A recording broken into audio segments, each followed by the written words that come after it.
Right breaking చూస్తున్నాం. ఉత్తరాఖండ్లో ఘోర రోడ్డు ప్రమాదం జరిగింది. పర్యాటక ప్రాంతాల్లో చూసి వద్దామని బయలుదేరిన టూరిస్టులు రోడ్డు ప్రమాదంలో చిక్కుకున్నారు. వారు ప్రయాణిస్తున్న మినీ బస్సు అదుపు తప్పి హైవే పక్కనే ఉన్న లోయలో పడిపోయింది. దాదాపుగా 1500 అడుగుల పైనుంచి పడటంతో బస్సు నుజ్జునుజ్జైంది. అందులో ఉన్న 26 మంది టూరిస్టుల్లో 14 మంది ప్రాణాలు కోల్పోయారు.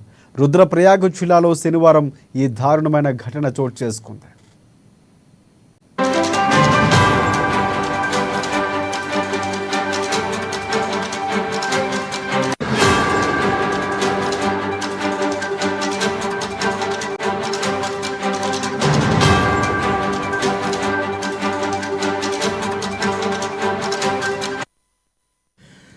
బ్రేకింగ్ చూస్తున్నా. ఉత్తరాఖండ్లో ఘోర రోడ్డు ప్రమాదం జరిగింది. పర్యాటక ప్రాంతాలు చూసి వద్దామని బయలుదేరిన టూరిస్టులు రోడ్డు ప్రమాదంలో చిక్కుకున్నారు. వారు ప్రయాణిస్తున్న మినీ బస్సు అదుపు తప్పి హైవే పక్కనే ఉన్న లోయలో పడిపోయింది. దాదాపుగా 1500 అడుగులు పైనుంచి బస్సు పడటంతో నుజ్జునుజ్జైంది.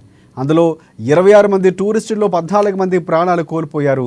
రుద్రప్రయాగ్ జిల్లాలో శనివారం ఈ దారుణం చోటు చేసుకుంది.